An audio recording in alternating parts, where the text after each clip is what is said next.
Thanks for joining us on today's edition of Pipeline Things. You can see I'm here by myself introing the podcast because Christopher had to take Amanda to dinner or something like that. Anyway, this week we follow up with... Keep my wife's name out your mouth. You're lucky she likes you. You went totally Will Smith on me. Anyway, we follow up after last week's episode with Alex McKenzie Johnson. We talk about drift and IMU. It's a great episode. Join us. I'm sorry?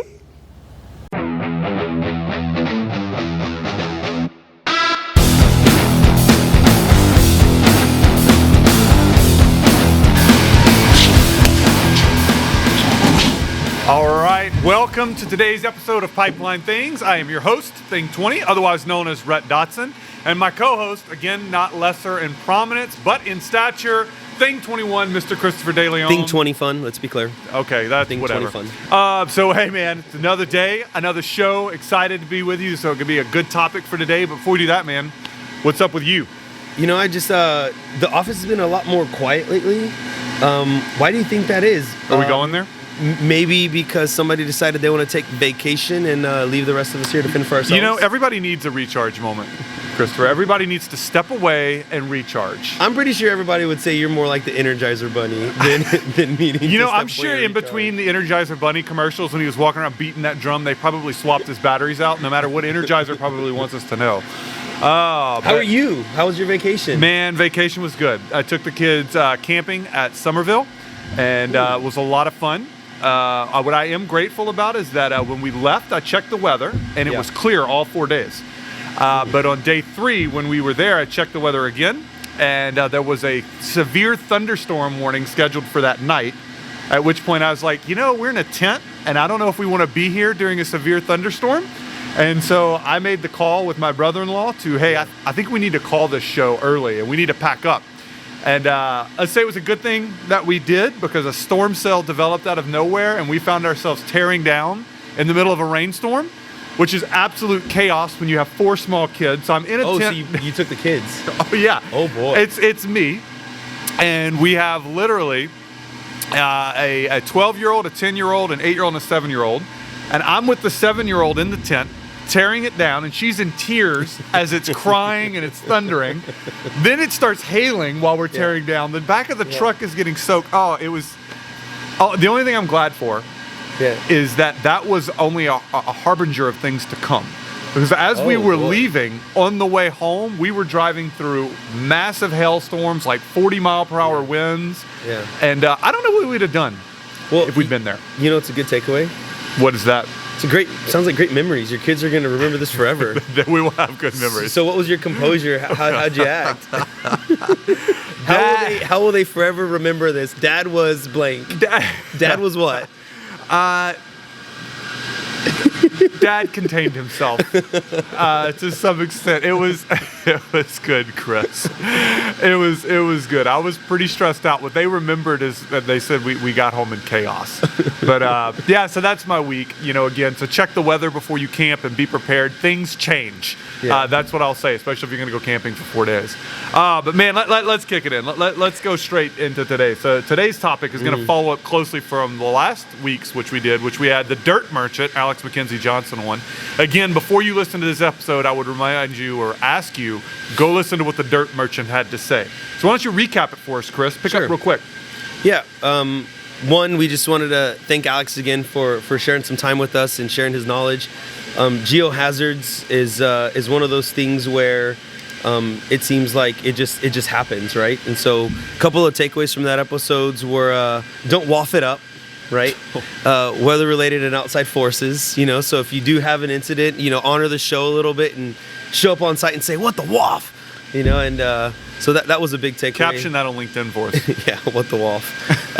The second takeaway is LiDAR can be really helpful, right? So LiDAR is a technology that's available. It also enables an operator to have an appreciation for what's going on around the pipeline. And also that it can kind of do a shortcut to all the complexities of like soil interactions. It's a way to kind of maybe not bypass it entirely, but get an appreciation for what you need to know about what's going on in the pipeline.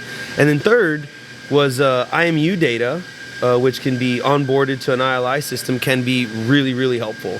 So so that's going to be really where we want to go with today's episode, which is the focus is, I mean, straight up, let's talk IMU. That's what today's episode is going to be about. Before we get into that, we're saying again 3 letters, since this is a show for everyone, including your mom, which I have. Your mom is watching now. So that's good point. Yeah. So congratulations, Mom. Hi, Mom, if you're watching this one. She's a YouTube follower. All right. So she actually watches us. So cheers, Mom. Love you. Thanks for taking the kids for spring break. I'm sure they enjoyed it. Yeah. So for those of you who are listening to us on the podcast, if you do prefer to listen via YouTube, we actually are on a YouTube channel as well where you can find us. But again, going back to that, IMU, Inertial Measurement Unit. Yes. Those are a relatively new addition, by relatively new, since I think turn of the century addition to ILI tools. And as I understand it, you have some knowledge. Before we get into the use of IMU, let's talk about what happened before IMU, right? So IMU, the origins were principally around line location services, and specifically, where is a defect on the pipeline? How can I get to it more directly and more accurately? But before IMU, how did operators go about doing that? So there's a lot of common lingo, right? So odo is one, which is basically the odometer, which is associated with your ILI tool, right? So when you look at the back, normally it doesn't have to go on the back of the tool. We can go anywhere on the tool. But normally what you see is you'll see like these like spoke-like or gear-like looking wheels on the back of your tool, right? And that's basically an odometer, right? Where basically they're relating the rotation of the wheel to some distance from point A to point B, right? Other common language is chainage. Right, so where does chainage come from, and why do we say that, right? So without getting too much into it, right, there was a mathematician Goethe around early 1600s, and he basically had a chain, right, and this chain was 66 feet long, and so from there we do chainage, and that then is also referred to as a survey chain. Right, so we can imagine back in the day that's how they found stuff. So when I got into pipelines in 2008 timeframe, that was a common language, right? It was like, hey, we'd run an ILI tool. We'd identify features that we wanted to go after, and then we would have it chained in. And I never really thought too much about it, but effectively what you're doing, right, is you go to alignment sheets or some kind of survey notes, right, and you find 2 points on the pipeline of interest, and then you chain it in, right? So they literally measure from each of those units or those points of reference, and they overlay them, and normally where you want to be... Literal chains. People understand? Do we have literal chains or ropes that are 66 foot long? I would, well, they ended up being a lot longer. I would say, I don't think they did that, to be honest with you. At some point they probably did, but I guess in our era or even the generation before us, I bet they were using like rangefinders from like Cabela's or Bass Pro, right? Or at least the tape. I've seen them out on the pipeline in multiple times where they'd actually have the long tape, that's like a couple hundred feet long. Well, maybe. Well, the idea again is they go from 2 reference points and they measure across, and normally your target area is in the overlap, right? Coming from downstream, coming from upstream. And you can imagine that's pretty inaccurate. I mean, imagine you got to dig, and then you got to find a girth weld, and then you got to start looking for things that kind of help you understand what you're looking for, right? So that can be time consuming and inefficient. You find one girth weld, then you find a seam weld, then you find the next girth weld, then you're trying to align. Next thing you know, you've got an 80-foot bell hole open. If you're lucky, I mean, that's not a bell hole. Let's be clear. Okay, by then you've got an 80-foot ditch, and honestly, probably closer to 120 to 200-foot ditch by the time you get 3-4 joints open. And that's expensive, right? I mean, a lot of the cost for an operator in opening up a ditch is the time of being on site, digging and opening up the ditch, which brings us to why IMU was actually integrated onto the tools, right? So around early, let's say late 1990s time frame, certainly before yours, is when they began integrating these onto the tools. And it was primarily to prevent 180 to 200 foot long excavations. We wanted to see if we could get down to 6, 12, 20 foot excavations, which has significant cost savings, right? So as I understand it, and you do too, there are 2 types of IMU units, right? Do you know the 2 types? Well, the way we refer to them are MEMS and FOG.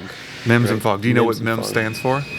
MEMS is probably... I do. I'll actually put it on your show notes. It's great. A micro mechanical electrical system, right? So it's basically MEMS systems and fiber optics work off of 2 different principles. So the MEMS system actually uses Coriolis effect and things like that in the earth in order to measure accelerations on a very small scale. Fiber optics actually uses fiber optics to measure, right? It's more accurate. So most operators probably don't know this, right? But not every ILI system is equipped with the same type of gyro unit, right? So let's take a step back before we get there. Our objective is to find a feature in the ditch, right? And so we equip a tool with an IMU. I think what operators see on the back end is coordinates in the feature list. And believe it or not, I know it sounds crazy. Okay. There's still a lot of people that think we actually record GPS positions from inside of the pipe. Well, so that's a good We trigger. That's a good trigger. So Surprise. Yeah. So where would you say this came from, right? How did we get to the point of we have this technology of IMU? Any information you can share about that? Yeah, so it's actually pretty interesting, right? So if you think about it, for all the engineers out there, or non-engineers out there, I'm going to break it down real simple for you. IMU units record angular and lateral accelerations. Acceleration is how much your velocity or speed is changing in one direction. So let's take it down to your car, right? I'm going to speak in terms of integration, differentiation, the most technical we're ever going to get on this episode. But if I tell everybody that you're traveling 50 miles per hour in your car, constant speed, and you drove for an hour, how far did you go? You'd say 50 miles. I was doing 50 miles. Right? You just did integration in your head, whether you realize it or not. Everybody, even Miss Producer's shaking her head. She just did integration in her head. She's like, I didn't even like calculus, right? So take that and go a little bit further. Basically, if you know what the acceleration is, if I tell you, okay, well, you're changing velocity this much per second, how fast are you going after 10 seconds? You could calculate the velocity. You could then take that velocity profile and calculate how far you traveled. That's rudimentary integration. In a nutshell, that's exactly what the tools themselves are doing. They're recording accelerations at a very, very, very, very fine time scale. And then we integrate them in order to get position at the end of the day. The challenge is, this is where the hook comes in. When you double integrate that way, you end up with noise and other things that influence or drift. So basically, if you double integrate just off of the sensor data from an IMU, it's not going to give you the correct location of your pipeline. So we have to introduce another thing to basically a process known as dead reckoning. So at some point, the tool has to know that it crossed a fixed space and time. And then we say, hey, you didn't actually, after we double integrate, you didn't end up way over there. So it's like the equivalent. Let's start. Okay. Let's say we ran a pipeline from the center of Houston. Got it. If we double integrated the data, it might say the pipeline terminated in Conroe. Okay. Which is like northeast side of Houston. When in reality, the pipeline actually terminated in Cypress, which is like the northwest side of Houston. Got it. Right. So what we have to do is tell the data, you didn't end in Conroe. You actually ended in Cypress. So what do we call that? We call those AGMs and a process of dead reckoning. Got it. And so what we do is we basically then correct the data by saying, hey, your endpoint's not over here, it's actually over here. And we re-navigate the data so that it takes into account the fact that it knows where it ended. So AGM stand for what? Above ground markers. Got it. Right. And so we got two big things that we're taking out of here, right? We're taking out drift. Yep. Right. So drift is a process by which there's some kind of bias or inaccuracy in IMU data, which is system based, right? It's going to have it. It's difficult to get away from it.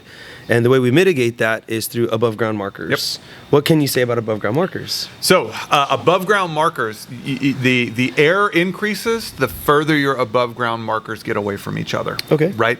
And as a function of the sensors, right? So again, this is about as technical as we're going to get with people, but there's two different gyro systems I mentioned to you, MIMS and fiber optics. MIMS are more sensitive to drift, particularly around temperature issues in pipelines and other things. So you actually have to have a closer AGM spacing for a MIMS gyro than you do for a fiber optic or a fog gyro. Got it. Right. So a good example of that is that's why. So if you're an operator and you're used to doing AGM spacings about every mile, if you're going to use a MIM system, should you reconsider that? Yes, right. So that's a good point, right? So if you maybe switch vendors or you're running a different tool type, that 1 per mile spacing may not give you the same level of accuracy. So this is where it gets real important, Chris, that you actually look at the specification for the ILI tool that you're running. So a lot of times when we talked about corrosion, we talked about these other things, you've mentioned the POP diagram. The POP diagram breaks up corrosion into different areas.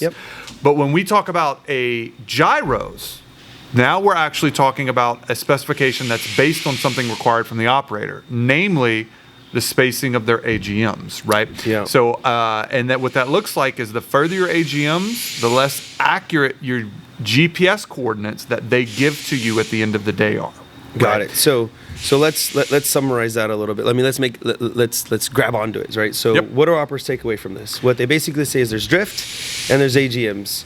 So if we're going to engage a service provider in providing us with IMU data or XYZ data or GPS data, whatever we want to call it, we need to look at the specification to understand if we need to change our AGMs, the spacing between our AGMs. Exactly. Got it. Exactly. And it also depends, a few other things can influence that. If you have a lot of start-stops with your tool, it can kind of wreck your AGM spacing, or if your tool moves too slow, and that's where you get into challenges with your GPS coordinates. But those are pretty unique intra-run conditions. So let's think about this, right? So if this ILI tool through IMU is providing a mapping capability, it makes me think of accuracy both, in a 2D and a 3D perspective, right? So one is topographically, is this where I want to dig? But second, what about depth? Does it give us any information related to how deep the pipeline is? So the challenge with depth, right, is again, and so you're bringing up another important thing, right, is that at the AGM location, the operator has to provide the geospatial location of that AGM to your vendor, and they have to provide the pipeline depth. If that pipeline depth at the AGM is off, then your reported vertical location of the pipeline will be off as well.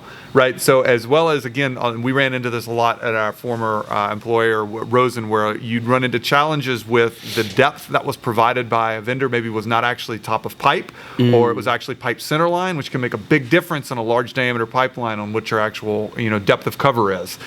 So yeah, those are all important things. But I feel like right now what's going on is we are getting lost in the weeds of geospatial accuracy for IMU.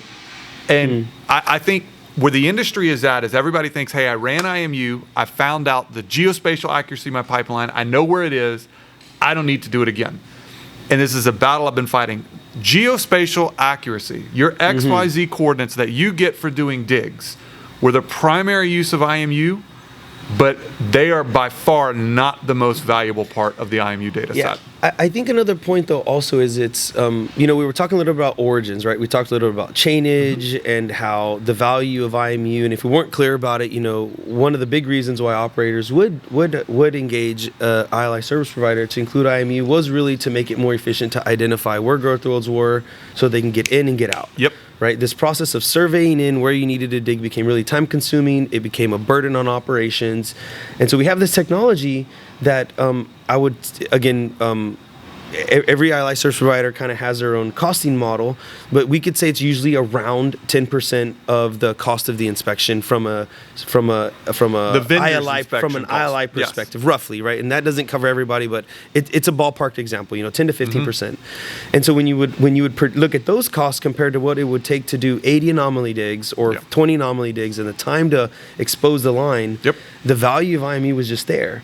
And so as time has passed, I would say, is it fair to say that IMU has proven to potentially have other advantages, like understanding how deep a pipeline is, like if it's at a road crossing, or if you're going to do an HDD, or to verify center lines. And what we found, Rhett, can you speak to a little bit about what are some of the challenges of wanting to use ILI data that wasn't really either prepared to be used that way, or we're wanting more out of it, and maybe now we need to maybe change the way we collect that data a little bit. Maybe talk to us about that a little bit. I think what you're getting to is, for me, IMU is what I like to say is the forgotten technology. If you are out there as an operator and you only view IMU as I can get my geospatial accuracies and get my digs down from 180 feet to 12 feet, you are potentially, I'm going to say, probably missing, I think, one of the largest benefits IMU can provide, which is the ability to manage WAF, weather and outside forces, the ability to do bending strain, and really the ability to determine whether or not external forces are acting on your pipeline. That is getting more from the IMU data than original data. And what I'm talking about is this actually happened, I'd say, around mid-2000s. I mean, the first GeoPig survey and those papers were put out late 1998. Okay. But it didn't really catch on until around mid-2000s. And I'd say turn of 2010 or so is really when bending strain assessments and the use of that data beyond geospatial became much, I'd say much more prevalent and more recognized. But even today, there's a lot of operators that think, I ran IMU once. Yeah. I know where the location of my pipeline is. I know my girth welds are. You know what? I'm going to save that 10% on the run. And that is a big mistake. And before we dive into that, I actually want to take a break right here. You got it. Because we are going to jump into bending strain. Hopefully you are still with us, because I'm going to set the hook for really how to get the most out of your IMU data. Hi, my name is Chris Alexander, and I'm president and founder of ADV Integrity, and we are the proud sponsors of the Pipeline Things podcast led by Rhett Dotson and Christopher DeLeon.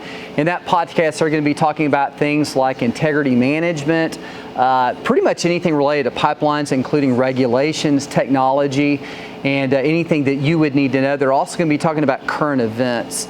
For those of you that don't know anything about ADV Integrity, we're a consulting company. We do full-scale testing. I'm actually here in the lab, and really high-end engineering to serve the pipeline industry. And we would love to hear from you, and really excited about being sponsors of the Pipeline Things podcast.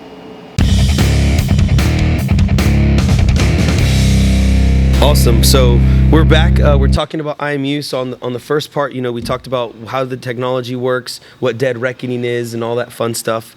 So basically, I think it's fair to say that IMU technology is available on pretty much most platforms for ILI. Would you say that's true? Oh yeah, I mean I don't know if there's a provider or a scenario out there where you can't get it. Everything from your combo tools to single technology tools.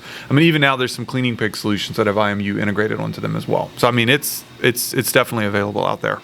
And we also then summarize that there's predominantly two major types of IMU technologies: MEMS and FOGs. Yep. And we also talked a little bit about AGMs and the role of AGMs, right? And so you did say, let's circle back on one topic. You said, we're not measuring GPS. Just bring that home for us. When you do an IMU, you're not measuring GPS. Close that up for us. So again, what you're doing is you're measuring angular and lateral accelerations in the pipe, and you're double integrating those, fancy words, fancy maths, to get to the point of where the pipeline is located. And then you're using AGMs, fixed points in space, to correct the data set. That's how you make a long story short. And therefore provide GPS locations. And then provide GPS locations as an end result. Awesome. So that's good. So you said the IMU technology, it almost feels like it's that forgotten technology. And if we tie this back to our geohazards or WAF threat, talk to us specifically about how is it that IMU data is used for managing weather-related and the threat of weather-related and outside force events? Yep. So this is where I start to get actually really excited and passionate, right? Because for me, IMU, again, is like the forgotten technology, right? Operators ran it once, and it's like run it once and forget. I don't need it again, right? Yeah. I'm going camping. I checked the weather once. What I'll say is, thank God I checked it again. And I think, again, what I want operators to hear out of this segment I'm about to go into is you need to be running IMU. And the reasons why is that geospatial location is one component. But actually what IMU can do really well is it can actually tell you the local point-to-point location along your pipeline and break that down into curvature. So if you think about it, you're thinking about like geospatially, where is my pipeline located on planet Earth? Is it here or is it here? But what bending strain also has the ability to do is tell you, hey, between these two locations, how straight is your pipeline and how much has it been bent? So why does that matter? Why does it matter? Yeah, why does it matter? Again, great question, Chris. When we talk about pipelines, there are a few reasons why we bend them. A lot of times we bend them intentionally. We manufacture cold or filled bends because we need to take a PI and change the orientation of the pipeline. Yeah. Those are really clear, obvious locations where we bend. And we typically bend to fairly tight radii of curvature you could only in most cases achieve with like a hydraulic means. Okay. Second way that we bend. Or by horse with wrinkles. Horse and pipes with wrinkles in the 1930s absolutely happened. You can email me if you want those images. We like wrinkles, right? Or are they buckles? Are they wrinkles or are they buckles? Oh, that's not for this episode. We're going to save that for the caliper episode before I get into So that's ripples, another show. wrinkles. We have That's another show. Wrinkle Yes. bends are another show. Absolutely another show. Okay, got it. So again, when you go back to bending strain, the difference between why we bend pipes, the other way that we bend pipe is we're a process known as roping, right? Okay. And so basically you dig a ditch, and if the elastic curvature of the pipe is okay to fit in that ditch. They just kind of force the profile to that ditch. So you said elastic. When you say elastic, it makes me think that, I can stretch something and it comes back. The rubber band man that you had growing so up. when you say elastic, just talk about that just a little bit. Why does that matter? So for all of our people out there that are not metallurgists and not mechanical or structural engineers, steel it actually behaves in an elastic manner just like a rubber band. So if you pull it so far, it will go right back to its original undeformed shape. Got it. That's elastic. If you pull it too far, it's kind of like taffy. It becomes plastically deformed and it doesn't go back to its original shape. So it's a lot like a paper clip. If you bend a paper clip barely a little bit, it'll go back to that shape. You bend it too much, then you've got a new shape for the paper clip. Steel pipelines are the exact same way. Got it. So when we talk about elastically placing it in a pipeline, if we took that pipeline back out of the ditch and laid it, it would go back to its straight shape. Which is good. Right. So if we want to plastically deform the pipe, we need to do it in a controlled manner at field bends, right? In a hydraulic means. But what happens a lot of time is Mother Nature, and when Earth moves and decides to take its pipelines with us, unfortunately Mother Nature doesn't care whether you're elastic or plastic. It doesn't. It's just going to pull the pipeline with it. So what happens is that the pipeline. It's kind of like your kids at camping. When the hail's coming, whether they want to go or not, you're grabbing it and saying, "Let's go." Look, poor Peyton sat there with their arms folded in the tent, crying, and I'm trying to undo the mattresses. It was rough, Chris. You were the outside force because weather-related events were coming. Yeah, the outside force trying to get our butts up and moving to get out of the campsite. Right. So back to the ditch. Back to the ditch, right? So that pipeline again is plastically deformed, and you're looking for locations where it was unintentionally plastically deformed. Got it. And in the IMU data set, you can do that by looking at the curvature of the pipeline and the trajectory, and by looking at the signals. Like I say, field bends have a very distinct signal in the data. And when you say signal, just help us appreciate just a little bit. When you say a signal in the data, are we talking about a squiggly line, a color plot? Just very simply. So it's different. What does that mean? It's a good question, right? So people out there that are used to looking at MFL data, where they're used to seeing data across multiple sensors that's rendered as either individual lines or color maps. Yeah. It's not like that. We're basically rendering single lines that tell us what the trajectory of the pipeline is across that location. How would you describe it? Is that out of straightness? It's out of straightness. Okay, right. Got it. And so trajectory is out of straightness. This is hard to visualize without actually looking at a visual.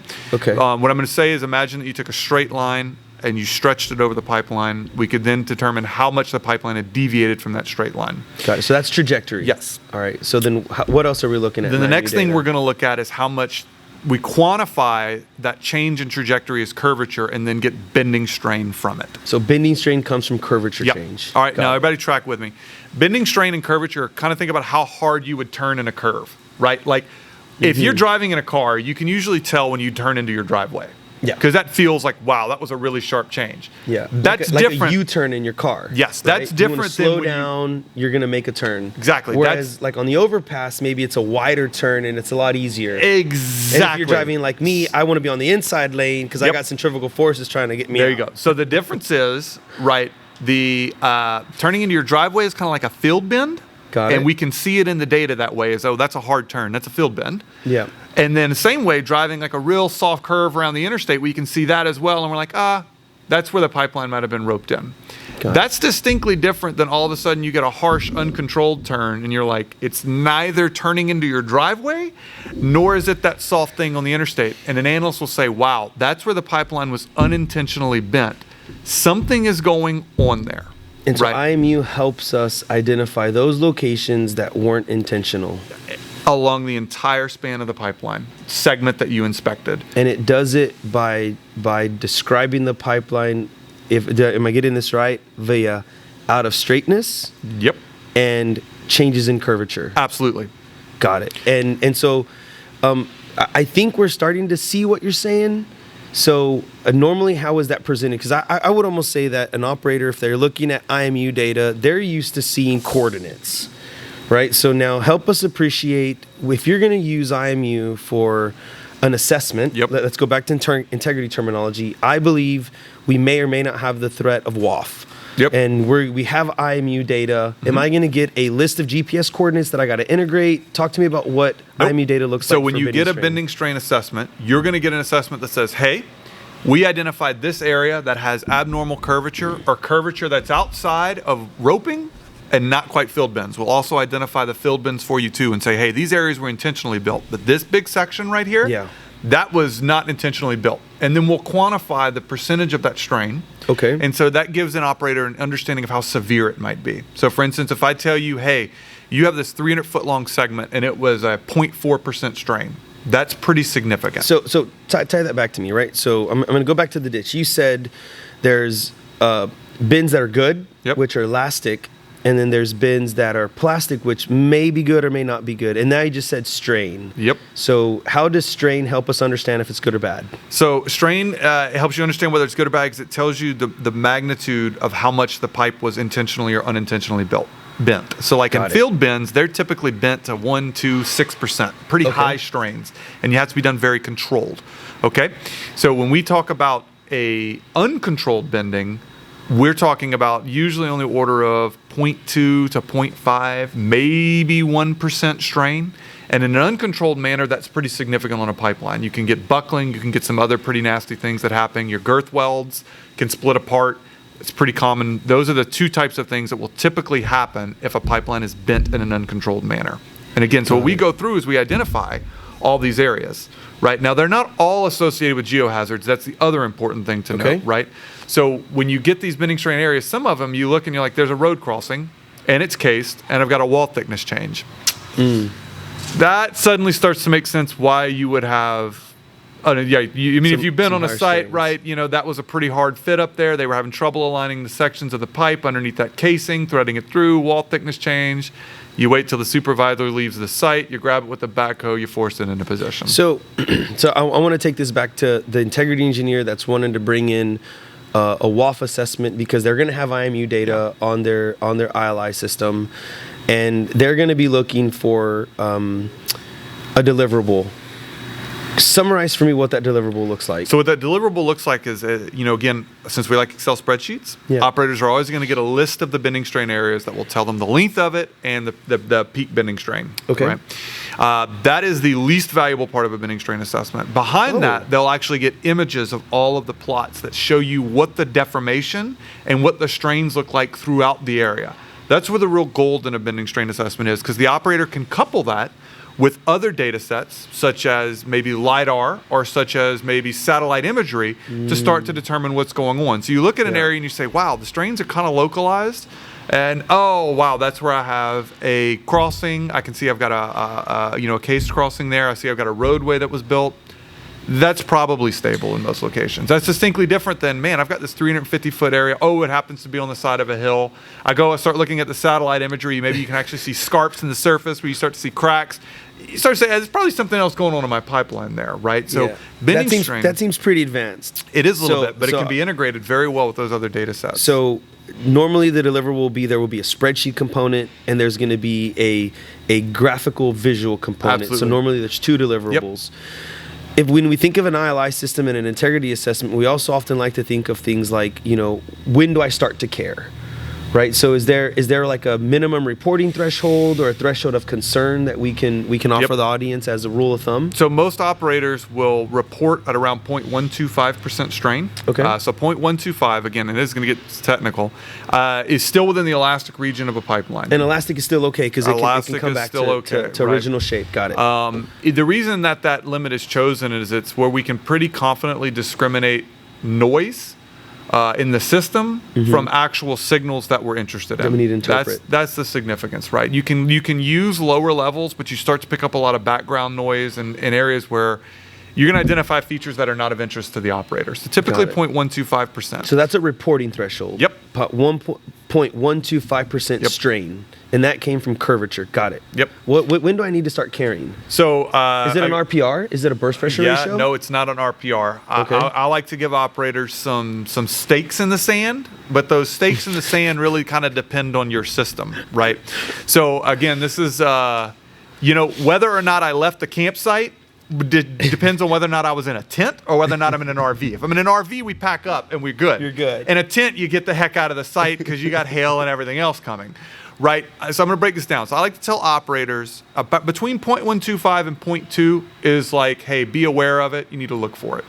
Between 0.2 and 0.3% strain, you start to get a little more concerned, right? You need to take some extra steps. You need to check maybe what your strain limits are in the pipeline. Yeah. 0.3 to 0.4 is like getting to your yellow light, right? It's starting to flash a little bit. Yeah. We start to get to above 0.5. For me, that's a red light, right? Because your lower bound strain thresholds for most pipelines are around 0.5%. And if you're getting levels above that, you need to have good justification. Most pipelines can't, without due diligence, take above 0.5%. So that's right? that's kind of like you said. That's kind of like a blinking red light, kind of, right? It doesn't say stop. Yep. But 0.5% is like a blink. I like that analogy. It's a blinking red light that says caution. You're gonna have do to some pause. extra work. If you're in a tent, you might need to pack up really quick. If you're in an RV, maybe you need to get everybody inside the RV and batten down the hatches. However, but back to our analogy of call somebody or get help. If you get above 0.5 or around 0.5% strain, that's when you want to start asking for help, pump the brakes, and find out what's going on. Talk us through that a little bit. So what would fail if I have 0.5% strain? Is that the pipe? Is it what is it? So your failure modes come in one of two flavors. One is on the compression side. You can get buckling. And then the buckling can eventually give way to cracks in the pipeline depending on the ductility of your materials and depending on things go, right?